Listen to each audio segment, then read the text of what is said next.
Mau minta saran Ustaz. Suami saya malas sekali sholat berjamaah di masjid. Kalau sholat di rumah itu pun sering di akhir waktu. Kenapa mau nikah sama dia?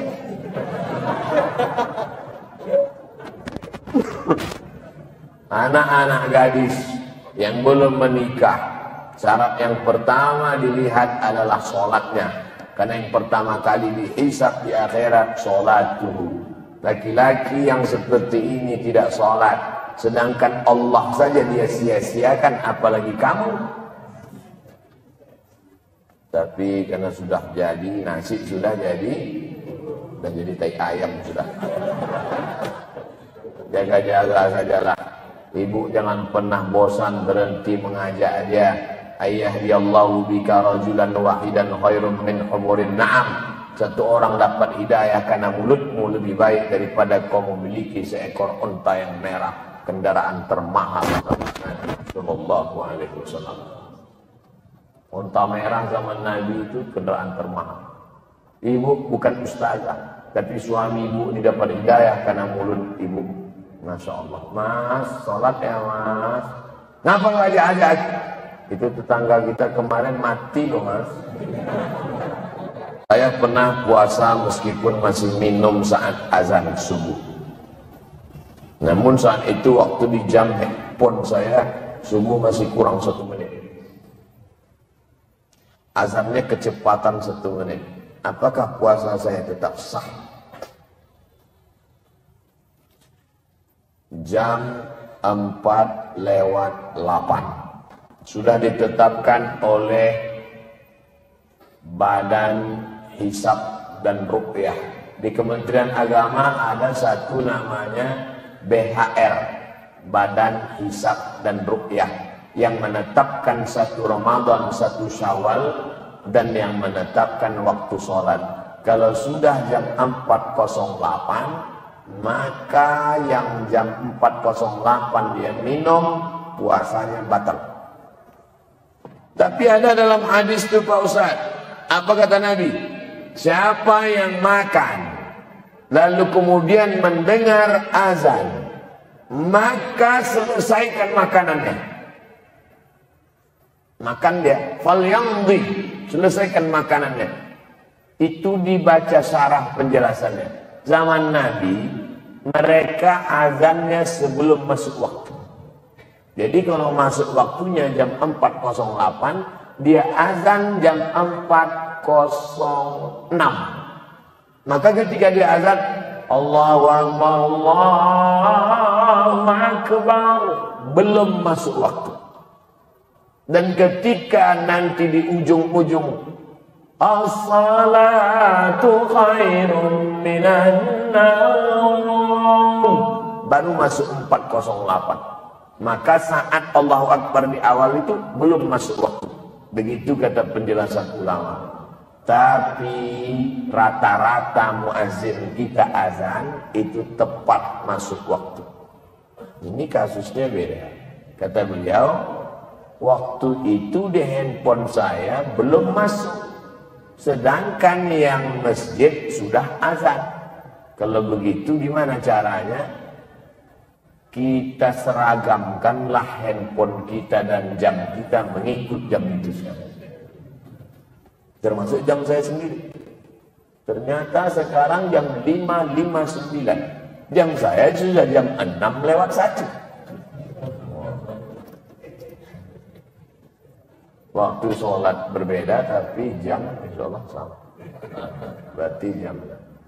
Saya tidak mau hanya berceramah saja. Jam saya pun juga. Jam Bapak berarti sudah betul semua. Jam 5:59. Supaya jangan sampai nanti saya makan waktu azan. 5:59. Dan handphone pun gitu juga. Yang lebih parah lagi dia sebetulnya pura-pura aja. Kenapa kau makan? Sangka tadi sudah masuk. Padahal dipakainya azan waktu Tokyo.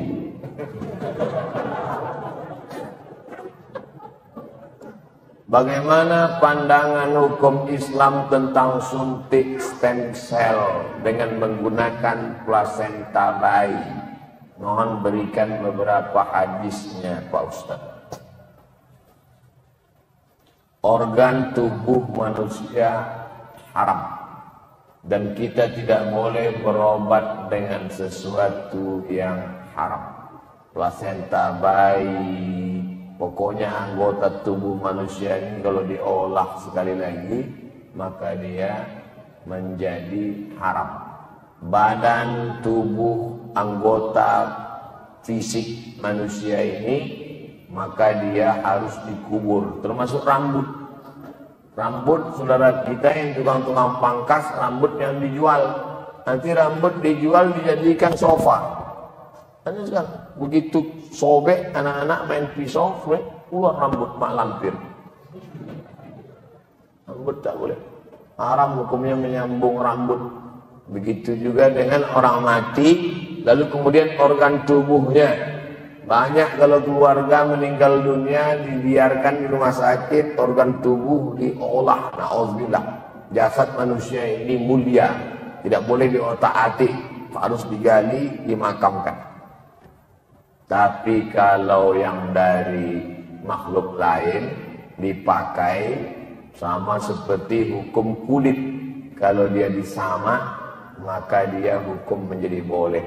Maka hukum organ tubuh manusia tidak dipakai dalam Islam, karena manusia ini dihormati, dimuliakan. Bagaimana pandangan Islam tentang perdagangan mata uang asing palas yang mengharapkan keuntungan? Syaratnya yadan biyadin, langsung cash, tunai, boleh. Tapi kalau tidak tunai, ada jangka waktu, haram. Contoh, dari Indonesia bawa uang rupiah, sampai di Saudi Arabia tak laku rupiah, membeli rial, maka langsung beli. Saya beli rial, saya beli dengan rupiah, ya dan biadin, cash langsung sah. Beli dolar langsung sah. Seandainya haram valuta asing, tidak akan mungkin ada sarafah money exchange di samping Masjidil Haram, Masjid Nabawi. Saudi Arabia ketat dalam masalah riba. Maka syarat membeli mata uang, kalau cash boleh, tapi kalau diangsur kredit, uang dengan uang, kalau kredit riba. Na'udzubillah. Jadi pembelian kita selama ini beli dolar, beli ringgit, beli rial sah, karena kita tidak pernah dengan tenggat waktu, langsung beli rial, beli ringgit, beli dolar, ambil pulang, sah. Ini berlaku pada wanita yang tidak berhijab atau semua wanita secara umum? Itu jamaah kita kreatif, dia buat meme. Dibuatnya gambar saya, di samping itu kata-kata. Ada perempuan yang ketika tidur tapi dosanya mengalir pada dia. Dia sedang makan tapi dosanya mengalir pada dia. Apa salah dia? Karena dia sudah memperlihatkan dirinya dilihat orang lain. Maksudnya, memang betul itu ceramah saya. Dari mana Ustaz ambil? Dari hadis. Man sanna fil islami sunnatan hasanatan, siapa yang membuat tradisi yang baik, falahu ajruha, dia dapat pahalanya, wa ajru man amila biha, orang lain yang melakukannya. Bapak yang membuat tradisi silaturahim seperti ini dilanjutkan oleh anak cucu, kita sudah tidak ada, maka mengalir karena tradisi yang baik. Begitu juga sebaliknya, man sanna fil islami sunnatan sayyi'atan, siapa yang membuat sesuatu yang tidak baik, falahu wizruha, dia dapat dosanya, wa wizru man amila biha min ba'dih, setelah dia mati, jangankan ketika hidup, sudah mati pun tetap mengalir. Nah, gambar apa yang dimaksud? Gambar memancing aurat, hawa nafsu, mempertunjukkan yang tak layak. Adapun gambar ibu beramai-ramai, menutup aurat, pakaiannya longgar, tidak sempit, tidak menampakkan auratnya, menjaga, tidak dengan pose-pose yang memancing, lalu kemudian dilihat orang banyak, maka tidak ada yang terpancing, tidak ada yang membangkitkan hawa nafsu, dia nggak apa-apa. Makanya kalau mau posting, posting gambar ramai-ramai, beramai-ramai. Kalau bisa ramai sampai kecil sebesar beras. Nah, nggak kelihatan. Alhamdulillah kami diberikan Allah kesempatan untuk ikut maulid bersama kemarin dengan istri Habib Umar bin Hafiz. Oh, nggak boleh foto Pak Ustadz di luar. Ah, itu nggak apa-apa. Tapi kalau pose dia sendiri, jilbabnya pula sampai ke leher, bajunya pula sempit. Dia pakai baju sempit, orang yang menengok yang sesak napas. Nauzubillah. Nah, ini diposting. Nah, ini dosa jariah. Jadi yang sudah sempat kami posting yang dulu Pak Ustadz, coba posting sekali lagi. Buat di postingan itu, saudaraku yang pernah men-save fotoku dulu, tolong kalian delete karena aku sudah taubat minta ampun sama Allah. Kalau kalian tetap juga megang, dosanya ku transfer ke kalian. Mudah-mudahan mereka bertaubat. Wallahu a'lam bishawab.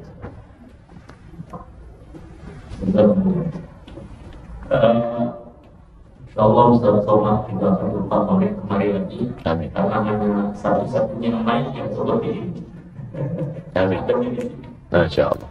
Ini agak aneh sedikit karena akhirnya kelihatan. Mas, Mudah-mudahan bisa ingat terus. ingat. Ingat. Gitu ya. Iya. Baik, Ustaz, ada pertanyaan berikutnya. Bagaimana kita menyikapi pemimpin negeri yang zalim? Apa yang harus kita lakukan? Kuntum khaira ummah, kamu umat yang terbaik, ta'muruna bil ma'ruf, ajak orang berbuat baik, wa tanhauna 'anil munkar, larang orang berbuat mungkar, wa tu'minuna billah, berimanlah kepada Allah. Saya tak akan pernah berhenti berceramah, berkhutbah, bertausiah, masuk kampus, keluar kampus, masuk kampung, keluar kampung, masuk negara, keluar negara. Yang ngasih izin datang, yang nggak ngasih izin pulang. Apa susah payah-payah. Selama hayat di kandung badan, selama masih boleh. Kalau tidak juga boleh. Seperti Imam Bukhari. Imam Bukhari itu dulu begitu juga. Imam Bukhari nggak boleh ceramah, akhirnya ngadu kepada Allah. Allahumma qad daqat alayyal ardu bima rahubat faqbidni. Ya Allah, dulu waktu aku menuntut ilmu 16 tahun keliling Makkah, Madinah, Mesir menuntut ilmu. Tapi sekarang begitu banyak tekanan. Faqbidni, cabutlah nyawaku. Sebulan sudah berdoa, mati, meninggal dunia. Saya sudah berdoa sering, nggak mati-mati. Takdir kuasa Allah Subhanahu wa taala. Jadi oleh sebab itu, maka tak pernah berhenti saya sampaikan, anggota dewan. Kenapa Ustaz cerita anggota dewan? Karena mereka dipilih aspirasi rakyat, dia mesti mencuarakan itu. Saya sampaikan di berbagai macam majelis. Uang negara yang diambil, maka disampaikannya karena mereka yang menyampaikan rancangan undang-undang, meresmikan undang-undang yang tingkat kabupaten, kota, provinsi, perda, perbuk, perwagub, maka tak pernah berhenti menyampaikan, tentu dengan berbagai macam cara yang santun. Ud'u ila sabili rabbika bil hikmah, santun, wal mau'izatil hasanah, suri tauladan yang baik. Wajadilhum billati hiya ahsan. Kalaupun mau berdebat, debat dengan cara yang sesuai menurut aturan syariat Islam. Makanya kalau Bapak Ibu dengar ceramah saya baik-baik, saya tak pernah menyebut nama sampai sekarang. Saya tak pernah menyebut partai. Tapi saya tak menyalahkan kawan-kawan ustaz-ustaz lain yang menyebut. Mungkin itu metode yang dia pakai. Ini kita gini kan ibarat makanan juga. Ada makanan pedas, macam jenis musik juga. Ada yang metal, ada yang slow. Tapi substansinya mesti sama, mengingatkan. Kita ini akan bangkit kalau cuma ada dua, amar ma'ruf nahi mungkar. Kalau sudah amar ma'ruf nahi mungkar tidak ada, bantai saja, suka hati hantam kromo, na'udzubillah. Saya sampaikan hadis. La ta'murunna bil ma'ruf, ajak orang buat baik, wala tanhauna 'anil munkar, larang orang buat mungkar. Kalau tidak kamu lakukan itu, la yushikanna ayab'atsallahu 'alaikum iqaban, Allah akan turunkan hukuman. Tsumma tad'unahu, setelah hukuman datang kamu berdoa pagi, petang, siang, malam, fala yustajabu lakum, doa kamu tak dikabulkan Allah. Saya sesuai dengan kemampuan saya tausiah, ceramah, khutbah, lokakarya, seminar, masuk kampus. Ini pulang dari sini akan masuk kampus di Andalusia, Bogor. Wallahu a'lam. Baik, mohon izin barangkali kita kasih kesempatan tuan rumah khusus spesial Buket ini. Barangkali Buket ini ada pertanyaan khusus ini. Silakan.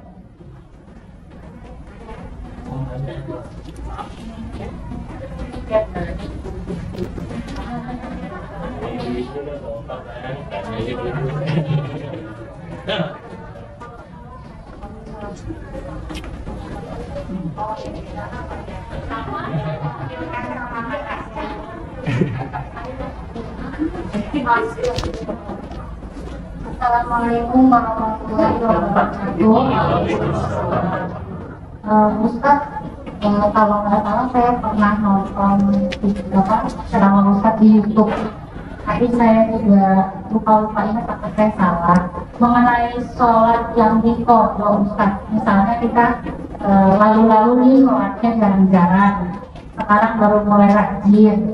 Nah itu kalau nggak salah Ustaz pernah bilang kalau sekali sholat tambah lagi sholatnya gitu. Jadi misalnya zuhurnya 2 kali. Benar berarti Ustaz apa saya salah ya? Itu aja. Terima kasih Ustaz. Assalamualaikum. Waalaikumsalam warahmatullahi wabarakatuh.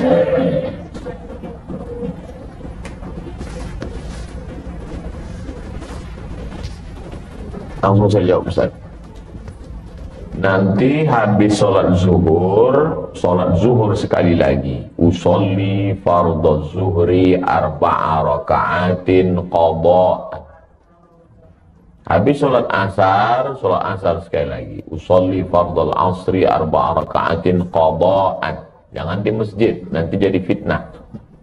Nanti sholat apa tadi? Mana ada ba'diyah asar?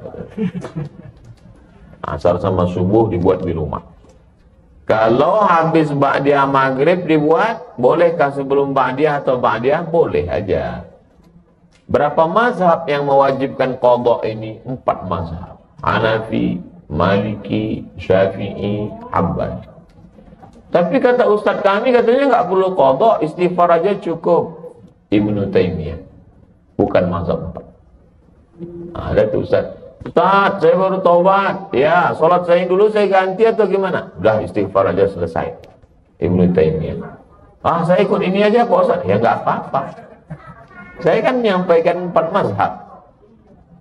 Tapi saya, dalil-dalilnya Pak Ustaz, sahabat saya sudah nulis di internet. Cara nyarinya Pak Ustaz, buka Google, tulis di situ sholat qadha Ustadz Sarwan. Kita tes ya dapat apa enggak. Buka Google, tulis di situ salat qadha Ustadz Sarwat. Ustadz Sarwat punya rumah fikih. Salat qadha Ustadz Sarwat. Di situ dia tulis dalil-dalilnya. Itu ada video, ada bagaimanakah ketentuan tata cara mengqadha salat. www.rumahfikih.com Ustadz Ahmad Sarwat LCMA. Sudah dapat tulisannya, share. Berapa lama qadhanya Pak Ustadz? Ya berapa banyak yang tinggal dulu. Saya tidak anjurkan Bapak Ibu sore ini ambil cuti setahun.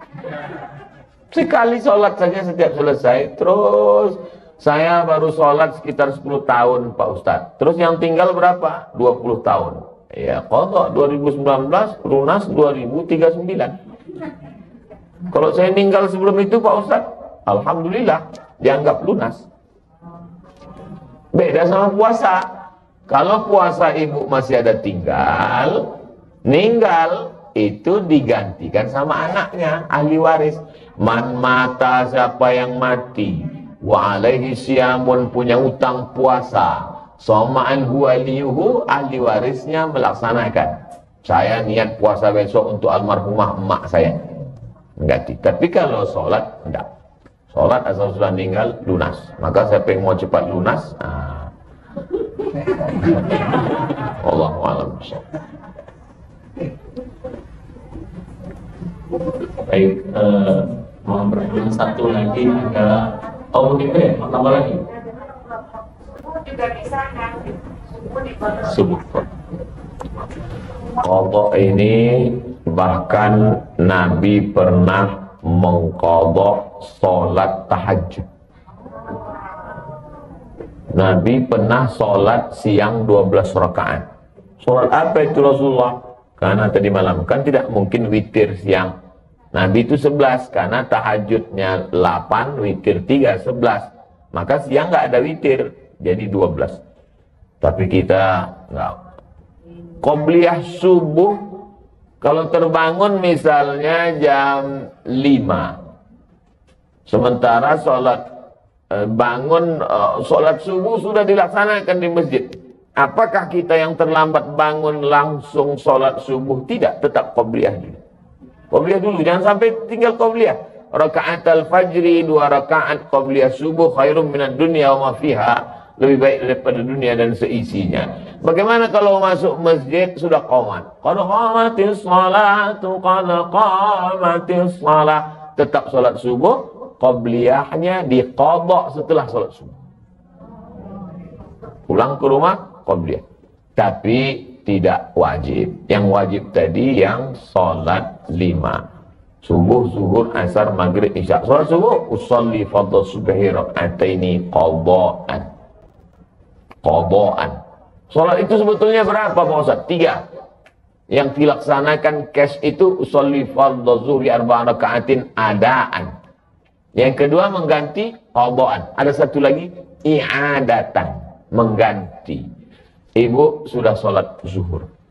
Selesai sholat zuhur, pas mau makan, cuci tangan, tiba-tiba ngeliat ada kulit ikan mas nempel di kulit. Berarti wuduknya tadi batal karena ada kulit yang tidak kena air.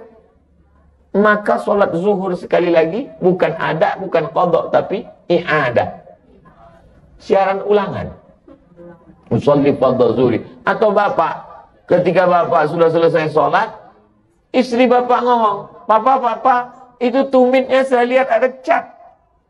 Tumit yang kena cat, habis ngecat, maka itu tidak kena air wudhu. Ambil tinar, ambil bensin, bersihkan, wudhu sekali lagi, sholat yang tadi diulang.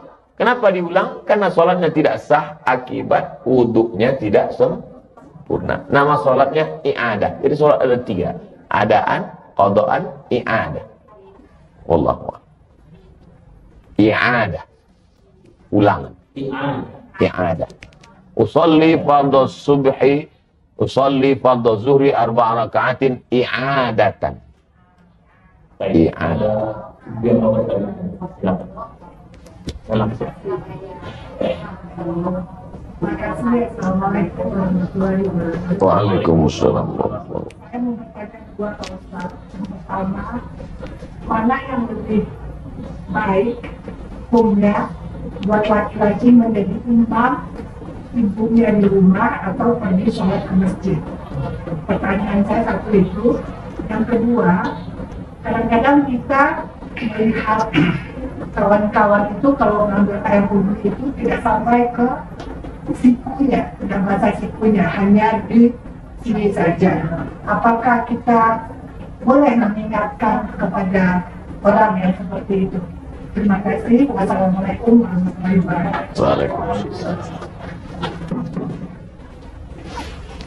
Ibu ayah kita sudah tua, tidak bisa ke masjid, lalu dia ada di rumah. Bagaimana cara kita berbakti sebagai kepala rumah tangga, suami laki-laki sholat di masjid? Setelah selesai sholat di masjid, pulang ke rumah, sholat sekali lagi. Jadi imam. Bolehkah kita sholat 2 kali? Boleh. Sholat yang pertama itu menggugurkan kewajiban, sholat yang kedua itu mencari fadilah, keutamaan. Mana dalilnya? Ini kan lagi tren nih sekarang. Mana dalilnya? Nabi sholat bersama sahabat di Masjid Nabawi. Setelah selesai sholat, Nabi pulang ke rumah, sahabat itu duduk di masjid. Tak lama datang orang kampung sahabat itu, musafir, mau jumpa Nabi. Lalu orang kampung itu mau sholat dan meminta sahabat itu menjadi imam. Padahal dia sudah sholat sama Nabi. Itulah dalil boleh sholat 2 kali. Dan imamnya boleh sholat mencari fadilah. Makmumnya sholat menggugurkan kewajiban. Jadi dua-dua dapat. Laki-laki sholat di masjid, laki-laki soleh. Laki-laki yang sholat di rumah, laki-laki solehah. Jangan sampai sholat di rumah. Lalu kemudian kalau nampak orang sikunya tidak kena air, tidak basah. Apa kata Nabi? Wailun lil a'qab. Celakalah tumit. Hadis sahih. Riwayat Abu Hurairah radhiyallahu anhu. Wail neraka wail celaka, lil a'qab tumit celaka. Rupanya ada orang yang air disiramkan dari atas tumit tak kena. Jadi disiram kena tumit. Celah-celah jari ini dicelahi pakai kelingking supaya air masuk ke dalam. Siku ditap. Kalau ibu berani berkata begitu, sampaikan wailul lil siku. Celaka siku. Tapi kalau enggak berani, ya pelan-pelan lah, celaka siku. Maksudnya lebih lembut, lebih soft, kasih dia kirim video. Nomor WA dia ada, kirim video. Ini tata cara wudhu yang benar. Hasan Husain cucu Nabi melihat ada orang tua wudhunya nggak benar. Tapi cara ngasih taunya gimana? Husain nanya Hasan, Hasan gimana wudhu? Hasan pun wudhu di depan Husain. Orang tua ini ngelihat. Pas dia ngelihat baru dia sadar, rupanya saya salah tadi. Begitu akhlak Hasan dan Husain. Bukan dia tunjuk. Sekarang kan banyak nih anak-anak muda baru ngaji, diceramahin pula lagi. Assalamualaikum. Tentu orang itu tersinggung. Mungkin niatnya baik, tapi caranya tidak santun. Nah, jadi ibu wajib mengingatkan dia. Bayangkan, sholatnya nggak sah seumur hidup. Nggak sah sholatnya, gara-gara wudhu tak sampai ke siku. Sampai dalam Quran itu disebut wa aydiyakum ilal marafiq, tangan kamu sampai siku. Itu sejelas itu dalam Quran. Wallahu a'lam. Baik, ini pertanyaan terakhir ya. Satu pertanyaan Ustaz. Bagaimana ciri-ciri Allah terima taubat seorang pendosa? Apakah semua dosa-dosanya akan diampuni jika ia bertaubat? Dalam tafsir Al-Kabir, tafsir paling besar, panjangnya semeter. Nama penulisnya Imam Fakhruddin Ar-Razi, mazhabnya Syafi'i, meninggal 606. 100 tahun setelah Imam Ghazali. Ghazali 505. Razi 606. Saya ingat itu aja karena mirip-mirip. Allah tidak beritahu siapa yang dapat haji mabrur. Allah tidak beritahu siapa yang dapat taubat nasuha. Allah tidak beritahu siapa yang dapat salat wusta. Allah tidak beritahu siapa yang dapat malam Lailatul Qadar. Tengok dalam tafsir surah Al-Qadar juz 30. Kenapa Allah tidak kasih tahu? Bayangkan kalau udah tahu. Mungkin pengajian nggak ada lagi. Pak, Bapak nggak ngaji? Udah dapat kemarin. Allah tidak kasih tahu itu. Tapi tanda-tanda indikasinya ada. Apa tandanya? Katanya Pak Ustadz kalau haji mabrur itu wajahnya putih. Pulang dari Makkah paling putih. Nggak pernah ke masjid. Tidur di hotel. Ini bukan tanda. Tanda itu, itu dia kata kuncinya. Keyword, ke kunci, word kata. Kata kunci, ada perubahan. Dulu Pak Ustadz sebelum dia ngaji, pelit. Setelah ngaji ini, Masya Allah. Dulu sebelum ngaji sedekah 2.000. Sekarang 2.500. Ada perubahan. Dulu Pak Ustadz tuh sebelum ngaji, Masya Allah, kasar ngomongnya. Sekarang udah mulai santun. Taubat nasuha diterima. Dulu sebelum malam Ramadan Lailatul Qadar, orangnya itu Pak Ustaz nggak pernah ke masjid.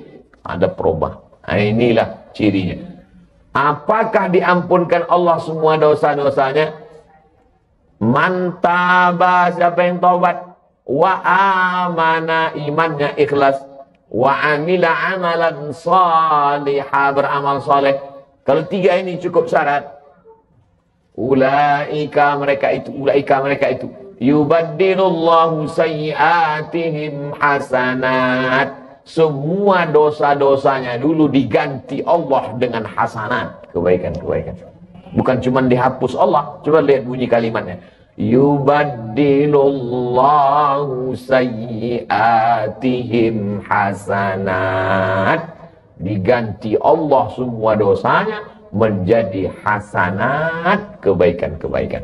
Mudah-mudahan kita termasuk yang jenis itu insyaallah. Syaratnya 3. Taba wa amana wa amila amalan salihah. Kita sudah bertobat, kita sudah beriman, tinggal lagi mengisi dengan amal saleh. Wallahu a'lam bishawab.